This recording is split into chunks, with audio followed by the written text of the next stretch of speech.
Our fourth and final speaker is Rhea Yadav, who is a consultant at Dalberg.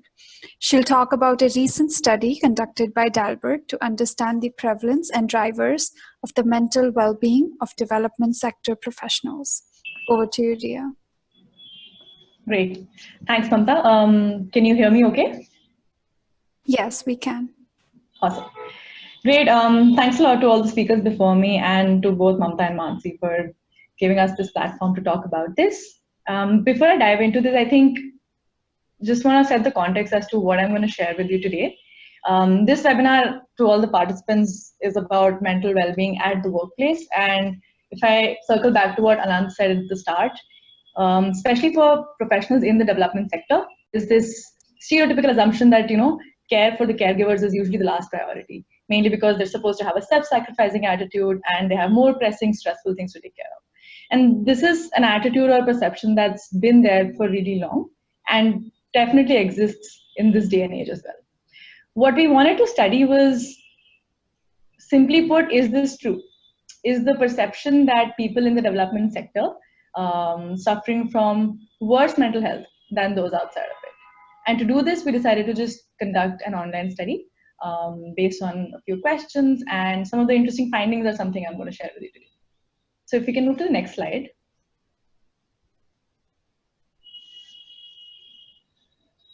Yeah, so I'm going to skip through some of this contextual stuff quickly. All the other speakers have established why there is a need to talk about it.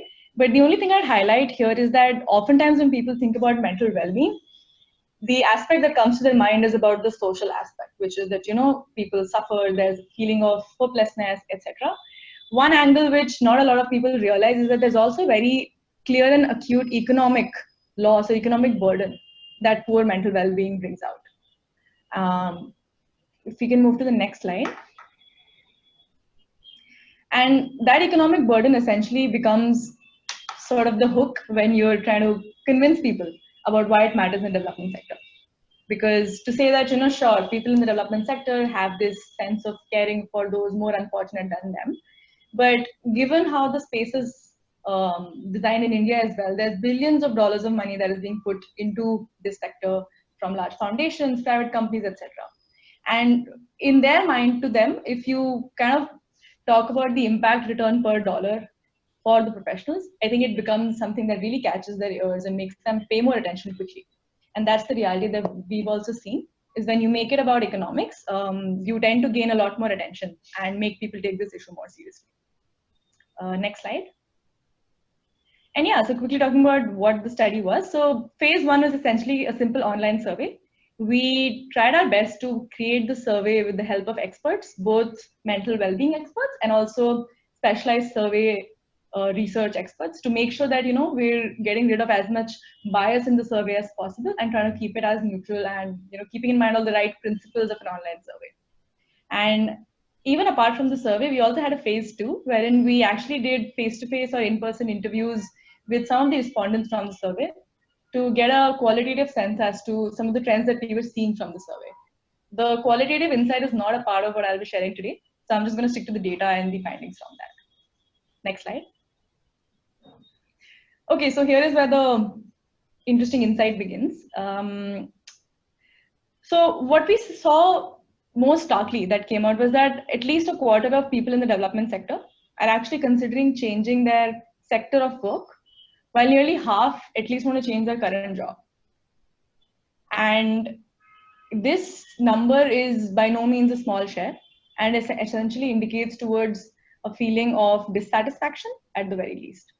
And specifically, if you see that popped up box right there, from the people who agreed or strongly agreed to wanting to change their sector, a few further deep dive findings seemed interesting. One of them was that 30% women indicated this as compared to only 15% men.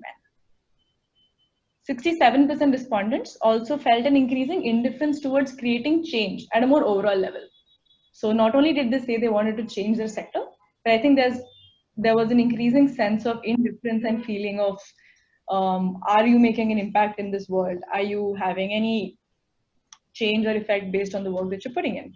So I think that sense of diminishing idealism is also something that came out. Next slide. And then also specifically about not changing jobs, but those who were in the job. Almost half of them felt a declining motivation and enthusiasm for work.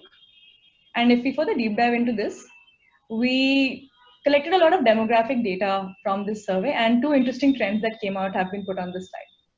One is that based on how long you've been in your organization, we saw quite a clear trend wherein people who are newer to the sector, our hypothesis is that they tend to be more jaded or more prone to feeling the effects of poor mental well-being versus those who've been in the sector for longer.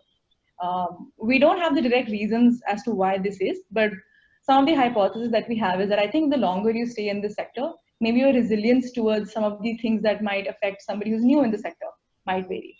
But there could be, of course, other reasons for this. And similarly, the other thing was not just in their organization, but the lower chart, which is their overall experience in the development sector, where we also see a slightly similar trend, wherein if you're newer, you're more likely to feel a declining motivation versus if you're older in the sector. Next slide. And okay, now this slide is a little dense, so there's a lot of stuff going on here. But the key takeaway essentially is that we also wanted to understand the key effects that come out when somebody says that they have poor mental well-being. So what does it actually mean at the workplace for people? And some of the key things that people experienced in the past 6 months were a feeling of guilt or worthlessness, severe mood swings or intense emotions, and being worried in situations beyond their control. On the left-hand side of the slide are essentially all the reasons in decreasing order of their prevalence. And on the right-hand side were also some other interesting things that came out. One of them which I'd like to point out is that if you look at point number 3, 70% of all people who lost interest in activities that give them joy also reported disrupted sleep patterns due to work-related stress. And the reason I bring this up specifically is that oftentimes, as we all know, the boundaries between work and personal life are definitely quite blurry. And so even though you might be experiencing poor mental well-being because of your work, the ramification is very direct in your personal life, which is it might disrupt your sleep, it might disrupt your personal relationships, and so on and so forth.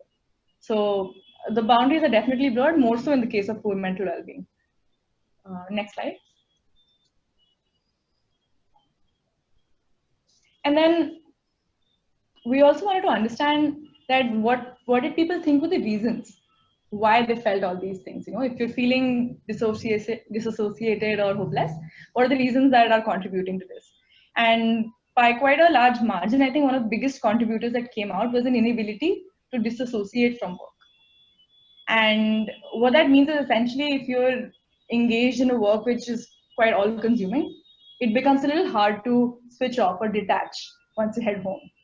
And this actually connects directly with Prerna's earlier presentation about, for example, hobby promise is something that comes to your mind. You know, if you don't take that time out to do that hobby apart from work, you're essentially giving all of yourself to your work, which might be good for your performance review, for example, but not for your mental well-being.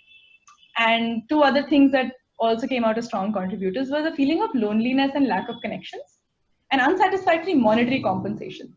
Now, the loneliness one could be argued that, you know, it's interesting because even though everyone's in this together, it's not necessarily always true, wherein this work and this space can be really tough and you might feel like a lone warrior. And the third one about unsatisfactory monetary compensation, I think a lot of people just assume that if you're in the development sector or in the social impact sector, you're not in it for the money and you would self-sacrificially try to go above and beyond and deliver. Which I think is an unfair assumption to make. And a lot of people, at least based on the survey, do feel the pinch of feeling like they're not paid enough for the efforts that they're doing. Next slide. But apart from all the doom and gloom in the survey, we also did want to understand some positive aspects, which was that people who listed the positive things in the survey, what were the reasons that they felt that their mental well-being was slightly better? And two big sort of contributors came out as being dominant. One was access to a support network, which could be your colleagues, friends, etc. at the workplace. And the second was recognition of work from target communities or colleagues. And I think this seemed very logical to us also when we, analyze these findings, which is that if you're putting in this effort for a particular community or for some disadvantaged section of the society, having the recognition from that community itself can be extremely fulfilling and make you feel like your work is more worth it. But also, a support network becomes extremely crucial, especially I think if you're working in slightly more at-risk domains such as humanitarian work, etc. I think if you're all by yourself, it can be extremely polarizing and lonely. Next slide. And the last slide, essentially, we also wanted to get a sense of, so people have given their contributors, why are they feeling lonely? What are the positive things? And in the end, what we asked in the survey was, okay, the hypothesis that we started with for the reason to do this survey, we asked the people as to their perception also. And the interesting thing was that 53% of all people did feel that people in the development sector do have a higher prevalence of poor mental well-being. We also asked about stigma. Do people think that mental health around them is still taboo? Is it still a social stigma? And this result was slightly surprising because only 43% people thought that it is. Now, this might allude to a lack of awareness or the stigma in itself reflecting in the answer, if you think about it. But again, the causation and the drivers for this are not something we probe further on. But I think to conclude, the last thing with the last finding is that at least 80% of people said that, given what they know, given what they've seen, they still feel that the development sector is not doing enough when it comes to recognizing and addressing these mental health issues. And that feeling of inaction and that stuff is not happening is something that was that came out with quite a majority. And yeah, that's it. Thank you so much. Thank you so much, Rhea, for that insightful presentation. This one really hits home for us, and I bet a lot of my colleagues too. Well, to share a small story, a friend of mine once expressed how when we are young, we're always told we can do anything. But then one day, when we enter this sector, and we immediately realize how hard it is to make change, just small, big, just change. Well, in all this, it's very easy to also ignore one's mental health, and definitely the link between mental well-being and economic burden and outcome. Great. So I would, I would ask Eshan to pose his question, please. Yeah. Hello. Am I audible? Yes, you are. Yeah. So, okay, regarding considering the research which you have just presented on that Dalberg research, so it works. Can you share some ways which Dalberg has adopted itself to address the mental health issues? Because Dalberg also works extensively in the development sector, and as you presented how the mental health being is not good enough over there. Yeah. So what are the policies Dalberg has adopted? Sure. Thank you for your question. Yeah, I think it's only fair. I think Dalberg being in the development sector is definitely also looking at internal workplace well-being for its employees. And there's a bunch of initiatives that we have in the past and some that we're recently launching as well. I'm going to talk about two really interesting ones. One is an initiative around project practices. If, as you may know, Dalberg is a consulting company, and a lot of client work that we do can be extremely hectic and crunched, and as is typical, a consultant's daily work can go into really long hours. So one of the things that we do is that at the start, in the middle, and at the end of every project, we have sort of designated team well-being or pulse check-ins, wherein the purpose is essentially to literally stop, take a step back, have a team discussion on what's working for people, how's their work-life balance going, how's the mental well-being, and we do it at all levels. It's first the team, then with the manager, and then with the senior partner. So that's one very deliberate thing that we do in between a project, which I think is unique because most consulting firms, it's, they just hustle on, so to speak. And if you don't take that step back, sometimes it becomes too late till you realize that, oh, that project was really stressful for me. So that's one. And the other slightly different thing that we have is we have this sort of channel called the Ombudsperson channel. It's essentially the way a lot of other firms have, wherein you have these few designated people at local offices who are people who champion mental well-being and understand it really well. The sort of job description of these people is essentially to be the go-to focal point for any employee's issue. And this is an anonymous channel, and they have direct reporting lines with the managing partner of Dalberg as well. So this gives employees a very credible, safe space to bring out any issue under the sun at any point in time. So that is also something that we do internally. Oh, yeah. Thank you. Great, thanks. I would ask Anahita to pose her question, please. Hi, so Rhea, thank you. I think this is really interesting. And it's really great to hear that, there's some data that shows that these sort of efforts are required. I just had a question about the demographics of the people answering the survey. So are like field or like grassroots level workers or surveyors, for example, or those that actually go out on a daily basis and interact directly with vulnerable populations, say, were they also responding to this survey? I'm just trying to get a sense of who the people are from when you say from the development sector. Thank you. Sure. Great, thanks for the question. So before I dive into the exact demographic, what I also want to put as a caveat, which I think I forgot earlier, was that this is definitely not statistically significant. The way we intended it to be was more of a dipstick study, wherein we just start to get some findings because there essentially was no data on this. And then eventually hope to do a more detailed study. So that's the caveat I just want to put there. Now to answer your question, this demographic split, I think we had about 200-ish respondents to this survey, and about 60 to 70% of them were from grassroots NGOs, and only 20 to 30% were from your more detached organizations, which is consulting, impact investors, foundations, etc. Okay, great. We would now open the floor for all questions. So please, guys, you know the drill. Raise your hands and we'll call on you. Great. We have a question from Rhea. Rhea, go ahead. Yeah. Great. My question is actually for Prerna, if you're there. Yes. So, Prerna, you spoke about the hobby promise. Wait, first, can you guys hear me? Yes. Okay. So yeah, Prerna, you spoke about the hobby promise, and it seemed like in concept, I fully understand it, and I definitely see the value in it. I had a question in terms of your experience with, have you seen a discrimination or some disparity between people who have family at home or their partners or kids to take care of versus people who are single and just have personal hobbies? Have you seen any discrimination, it being more accepted for people with families to switch off from work and detach versus those who are single people and thus their hobbies not being taken as seriously? So just wanted to understand, if yes, then how have you dealt with that in your line of work? That's thanks for the question, Rhea. Like that's a very interesting question, but I would actually it's really interesting what you say, because from at least, I mean, it's a very small sample. I mean, I only have 8 people that I've sort of observed through this process, but it's actually the opposite.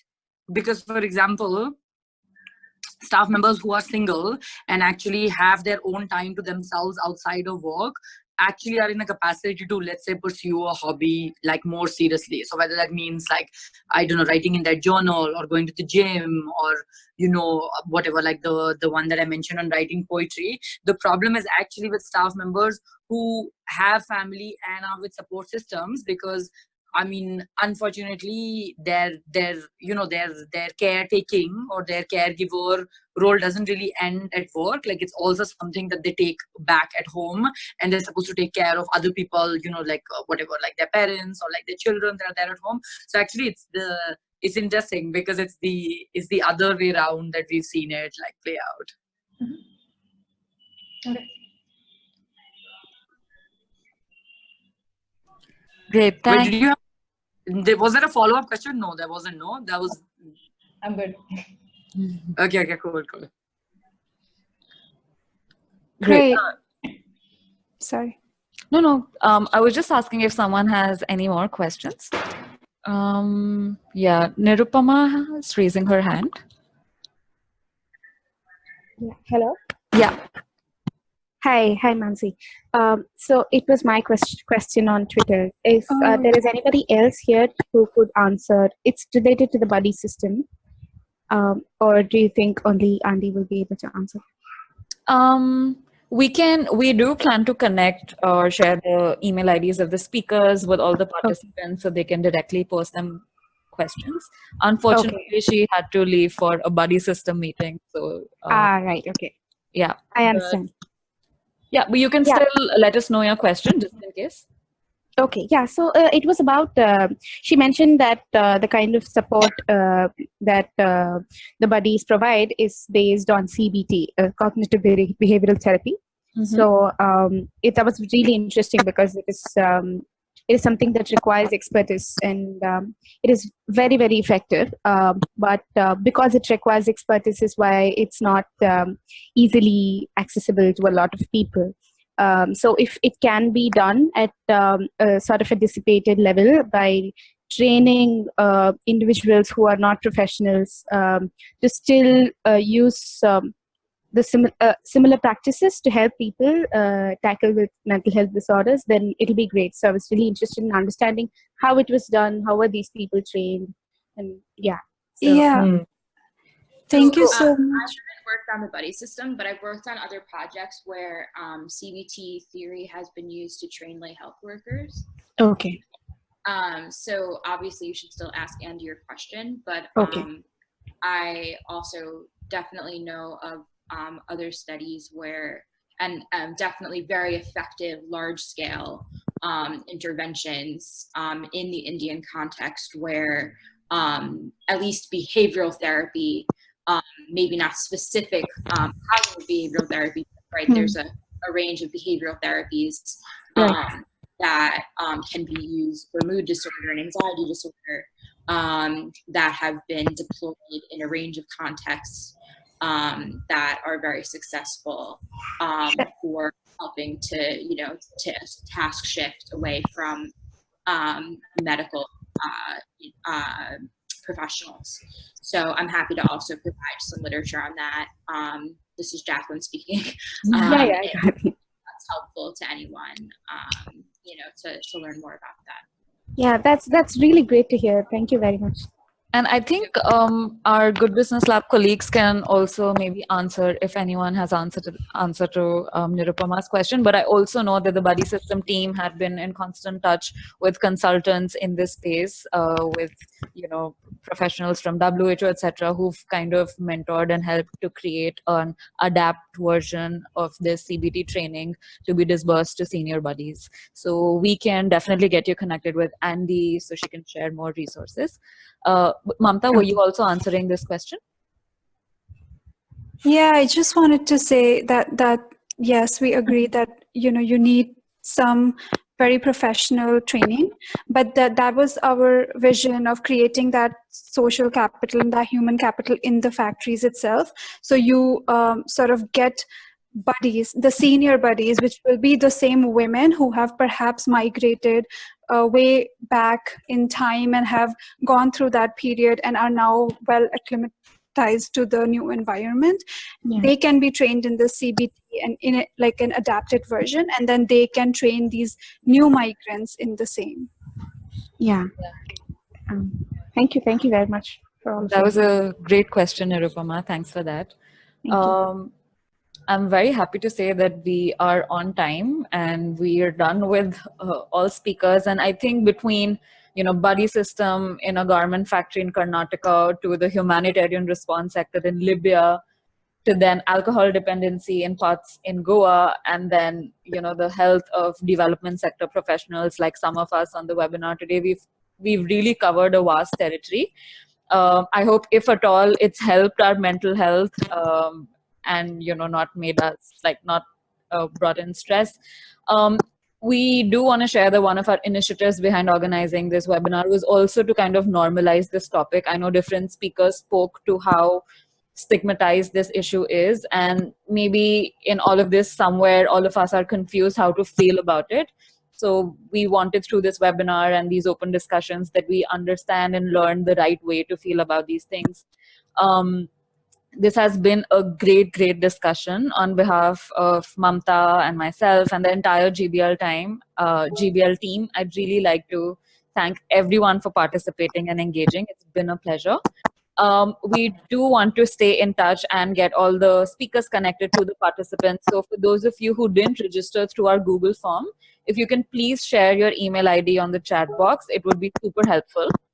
And we will be sharing the recording of this webinar on YouTube soon. So yes, we look forward to your email IDs, and please check our social media handles for updates on the YouTube footage. Thank you so much.